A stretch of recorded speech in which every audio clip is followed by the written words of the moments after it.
में आज हमारे साथ कैपिटल माइंड के फाउंडर और सीईओ दीपक शेनॉय जुड़े हैं। दीपक, गुड आफ्टरनून और शुक्रिया जुड़ने के लिए।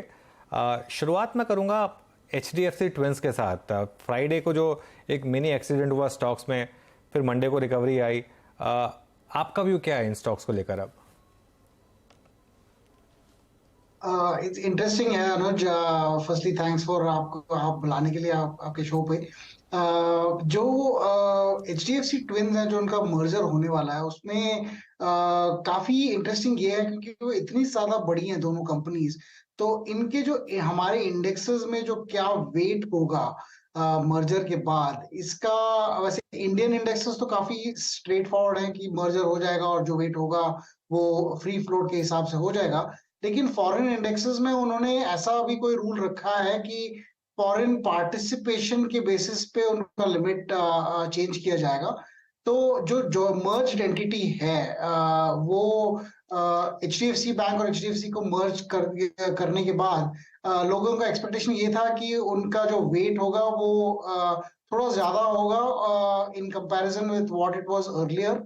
लेकिन कोई नए रूल्स जो आए थे, उन्होंने कहा कि हम सिर्फ उसका जो पहले अंदाजा हमने लगाया था उसका 50% ही होगा वेट। तो वेट उनका उन दोनों का कम होगा।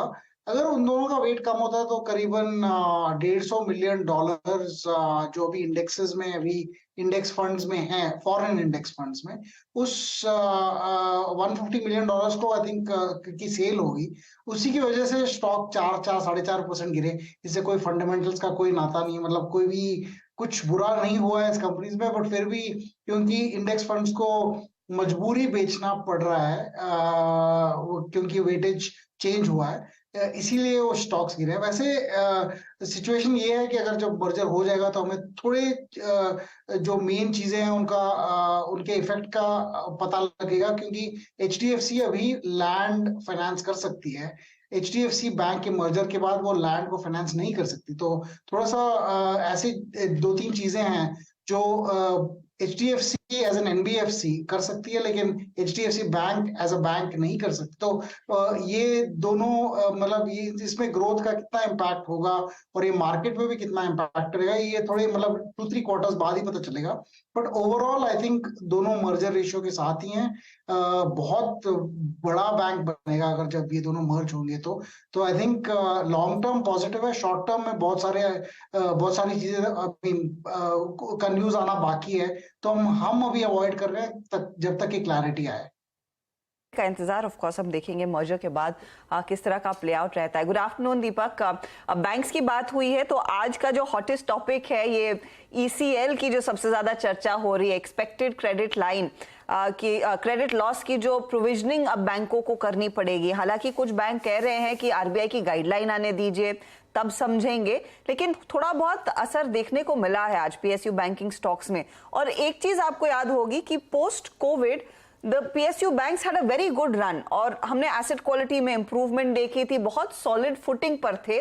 और अब ये इनफैक्ट एक थोड़ा सा स्पीड ब्रेकर ऑफ सॉर्ट्स आ रहा है।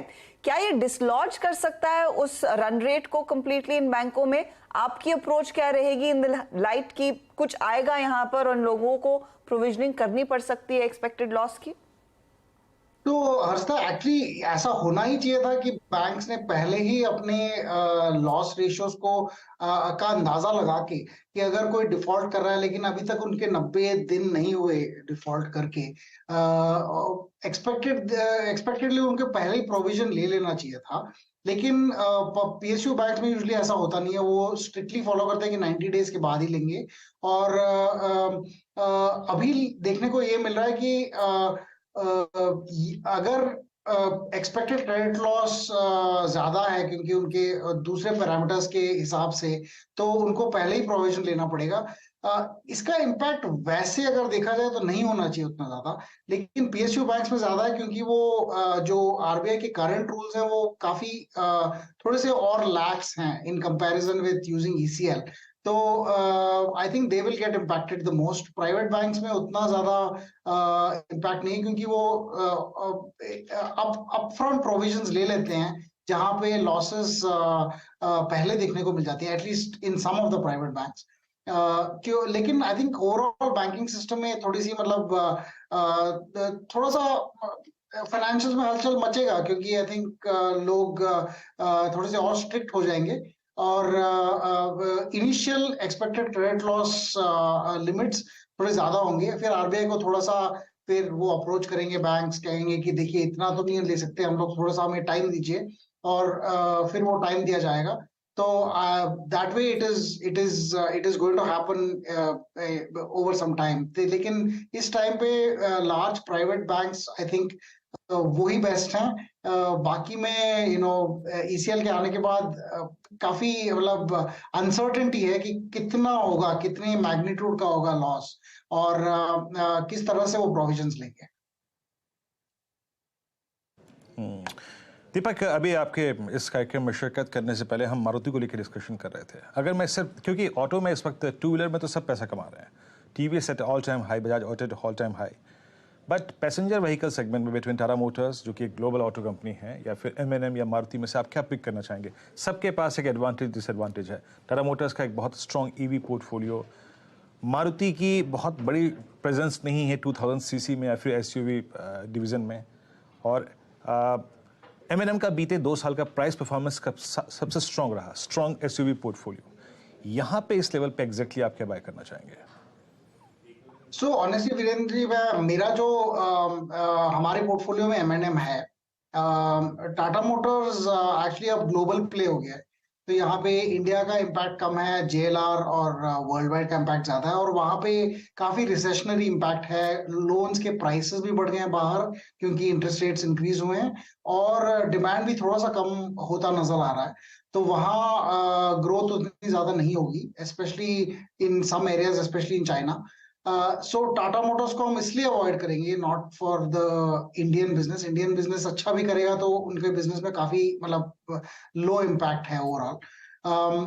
मारुति जो है पेट्रोल एंड स्मॉल व्हीकल्स है, एमएनएम जो है डीजल एंड लार्जर व्हीकल्स है।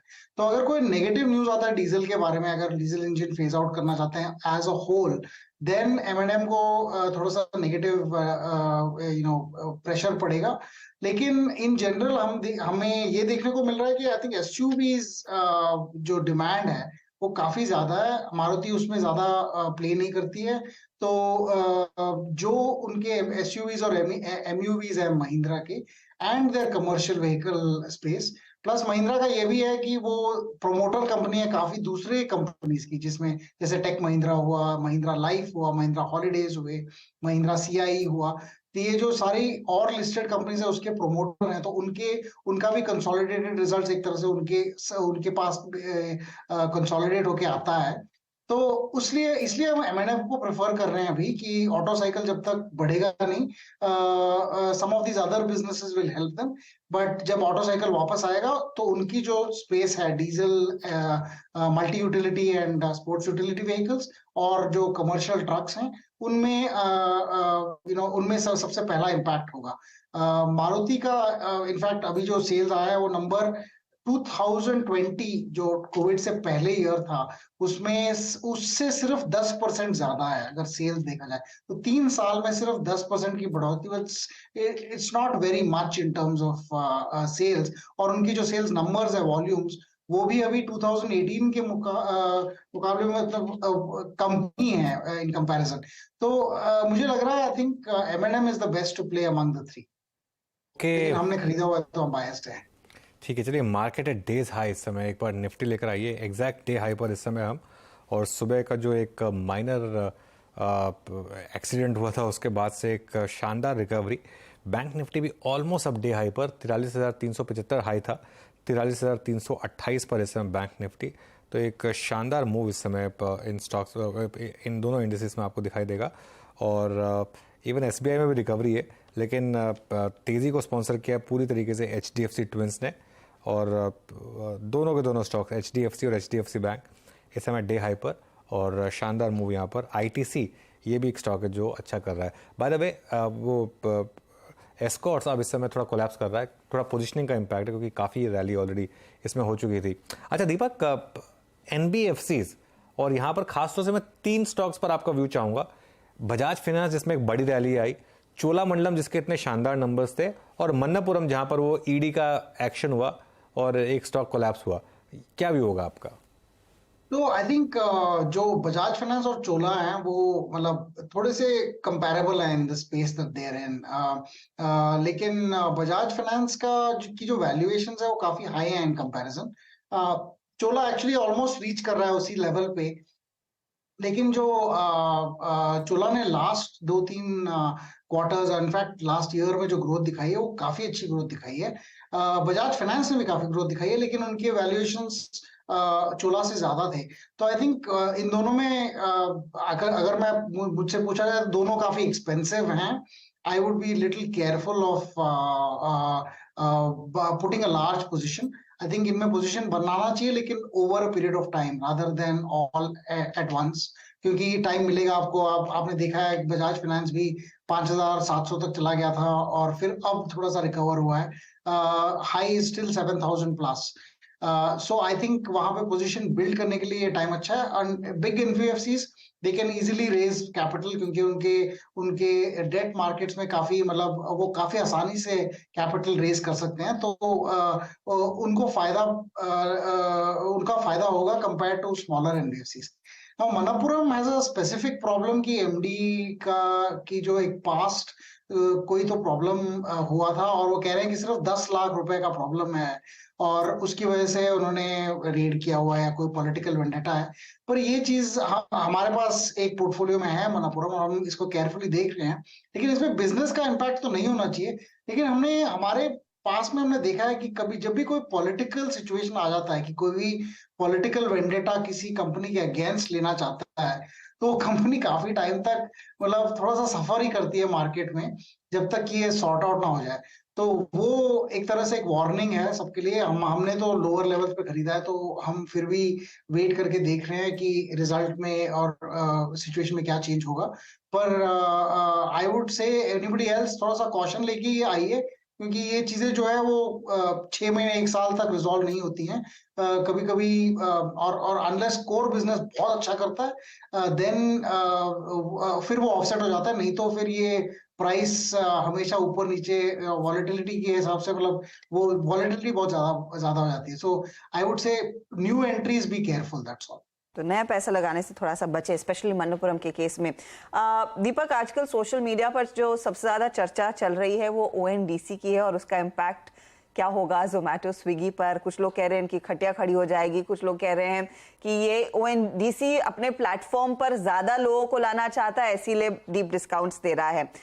इवेंचुअली आपका स्टांस क्या रहेगा, स्पेशली जोमेटो को लेकर, कंसिडरिंग वो एक लिस्टेड एंटिटी है। इस बीच हमने देखा इन्वेस्को ने कैसे मार्कडाउन किया है स्विगी के वैल्यूएशंस।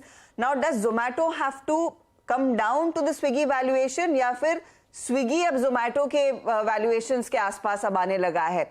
वो एक लॉजिकल डिवैल्यूएशन हुआ है उस एंटिटी का।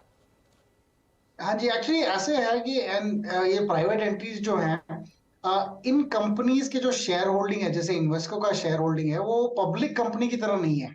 उनके पास ज्यादा राइट्स होते हैं compare to other shareholders, कि वो कहते हैं कि देखिए आप कंपनी को बेचोगे अगर, तो हमें पैसे पहले मिलेंगे, दूसरे शेयर होल्डर्स को बाद में मिलेंगे। इन सब राइट्स के लिए थोड़ा सा प्रीमियम वैल्यूएशन का प्रीमियम देना पड़ता है। लेकिन ये कंपनीज जब पब्लिक मार्केट्स में आती हैं, फिर उनके राइट सारे पारी पासू मतलब जो सब इक्वल हो जाते हैं, तो उसका फिर थोड़ा सा डिस्काउंट हो जाता है कि आपके पास इतने राइट्स नहीं है, तो इसकी वैल्यू थोड़ी सी कम होनी चाहिए। तो अगर स्विगी वैल्यूएशन ज्यादा भी है इन्वेस्को के बुक्स में, वो इसलिए है शायद क्योंकि इनके पास वो जो एक्स्ट्रा राइट्स होंगी वो उसकी वजह से होंगी। लेकिन ये जो ओएनडीसी का जो खतरा अगर लोग कह रहे हैं, वो 10 साल लगेगा उस खतरे को एक्चुअली इंक्रीज होने में। लेकिन इसमें एक चीज है कि 2 या 3 बड़ी कंपनीज, पेटीएम है, फोन पे है, ये सब इसी स्पेस में आने लगी हैं। तो शायद ये कंपनीज डिस्काउंट दे दे या फिर गवर्नमेंट डिस्काउंट दे दे, जैसे उन्होंने यूपीआई में किया था कि और इसलिए ऐसा हुआ है कि जो इकोनॉमी है वो अभी ड्यूओपोली की तरह ऑपरेट कर रही है। 2 ही कंपनीज है, स्विगी और जोमेटो। स्विगी और जोमेटो कहें कि हमने राइडर का जो कमीशन है 25 रुपए से कम करके 15 रुपए कर दिया, तो राइडर्स के पास कोई ऑप्शन और कम ऑप्शन रह जाते हैं, क्योंकि 2 ही कंपनीज हैं। तो आई थिंक ये तीसरा जो ऑप्शन आ रहा है वो मोर ओपन स्टैंडर्ड्स पे आ रहा है। शायद इसमें प्राइसेस और बढ़ेंगी क्योंकि स्विगी और जोमेटो दोनों रिलेटिवली लॉस मेकिंग कंपनीज ही हैं, और अभी अपने प्रॉफिट्स रेस्टोरेंटर से उठा रहे हैं। जो रेस्टोरेंट की जो प्राइसेस है वो अगर 200 रुपए का डिश है तो आपको स्विगी पे 250 या 300 रुपए का लिस्टिंग में दिखेगा आपको। तो ये जो डिस्काउंट आपको ओएनडीसी में नजर आ रहा है वो शायद ओवर टाइम कम हो जाएगा, लेकिन बहुत टाइम लगेगा इसमें, और स्विगी और जोमेटो दोनों इसमें शायद पार्टिसिपेट भी करें। तो आई थिंक ये ऐसा नहीं है कि इसकी वजह से जोमेटो बंद हो जाएगा, या फिर I think they will be 1 out of 3 players rather than 1 out of 2 players. So और मार्केट और इंक्रीज होगा। पर ये जरूर है कि इनके लिए थ्रेट है कि वो अपने प्रॉफिट मार्जिन्स को अब इंक्रीज नहीं कर सकते क्योंकि तीसरा कंपटीशन आ गया है। तो कंपटीशन बढ़ता हुआ। अच्छा, आपने पेटीएम मेंशन किया और पेटीएम के नंबर्स भी हमने देख लिए हैं, specially the letter to shareholders, जहां पर कंपनी के मैनेजमेंट साफ कहता है कि अब फोकस प्राइमरीली रहेगा कि जल्द से जल्द कैश फ्लो पॉजिटिव हो, ये EBITDA पॉजिटिव है बिफोर ईसॉप कॉस्ट। क्या डिलीवरी आने लगेगी? Actually, I can't comment on Paytm's financials क्योंकि वहां पे कोई on the Paytm as an investment we can't comment on. The numbers in the उनके जो numbers थे काफी अच्छे थे, लेकिन I think because I cannot comment anymore, I shouldn't say too much. So मैं इस पे Paytm as an investment I don't want to comment on that. Deepak ji, आपसे पॉसिबली आखिरी प्रश्न। आपके आने से पहले हम सेरा सैनिटरी वेयर की मैनेजमेंट से बातचीत कर रहे थे। मतलब मैं रियल स्टेट का वो दौर, वो एक दशक या फिर 5 साल जब सब्सटेंशियली प्राइस हाइक हुए या प्राइस हाई लेवल्स पर सस्टेन रहे, उसमें से ये एक फेज़ 2020, 21, 22, 23 का भी है। लेकिन अगर आप यहाँ पे खड़े होकर देखें तो एक रियल स्टेट कंपनी से अच्छा, या फिर HDFC को हटा दूँ तो बाकी HFC से अच्छा, एक अच्छा return in real estate insulin दिया, चाहे वो सेरा सैनिटरी हो, चाहे वो हिंदवेयर हो, चाहे सेंचुरी प्लाई हो, चाहे वो एस्ट्रल हो, चाहे पॉलीकैब हो। अभी आपके जहन में कोई रियल स्टेट इंसुलरी स्टॉक है क्या? ऐसा होना चाहिए। जिस तरह से रियल एस्टेट के प्राइसेस बढ़ रहे हैं और जिस तरह से टाइल्स वगैरह के प्राइसेस हैं अभी मार्केट में, वैसे हमारे पास है नहीं। We used to own Cera while back, लेकिन सेरा बहुत अच्छे, अभी आपने रिजल्ट्स भी देखे हैं, काफी अच्छे रिजल्ट्स आए हैं, और ओवरऑल इस स्पेस में एंसिलरीज को ओन करना बेटर है rather than real estate companies, for 2 reasons. एक तो इन एएस की वजह से रियल एस्टेट कंपनीज की जो रिजल्ट अनाउंसमेंट्स है उसमें कोई आप पता भी नहीं कर सकते कि प्रॉफिट क्या है, और क्योंकि इतने सारे रूल्स हैं जिस तरह से उनको रिपोर्ट करने हैं कि अब हमें पता ही नहीं चलता कि रिजल्ट एक्चुअली क्या है, unless you combine nearly 8 quarters of results और कमेंट्री से पूछे कि ऑर्डर सिचुएशन क्या है, आप पता नहीं कर सकते कि एक्चुअली बिजनेस कैसा कर रहा है। और दूसरा, लोग जब टाइल्स और या फिर सैनिटरी वेयर खरीदते हैं, पैसे देते हैं और खरीद के लेके जाते हैं। ये आप घरों में नहीं कर सकते। आप पैसे देते जाते हो, घर आपको शायद 5 साल या 6 साल बाद मिलता है। तो उस वजह से काफी कॉन्फ्लिक्ट भी रहता है कस्टमर्स के साथ। यहाँ पे सेरा और कजारिया और कंपनीज लाइक दीज का कस्टमर्स आर इंस्टेंटली हैप्पी कि अच्छी चीज है, काम कर रही है और सर्विस भी अच्छा है।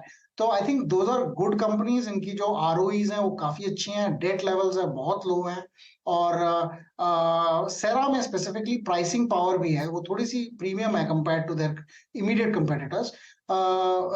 तो एक वजह से इस वजह से I think some of these companies will do really well. हमारे पास अभी नहीं है, and maybe I regret it, but some of the financials in this quarter we are waiting for कि हम डिसाइड करें कि कौन सी में इन्वेस्ट करना चाहिए। सेरा के नंबर्स काफी अच्छे थे। ओके, चलिए दीपक, शुक्रिया।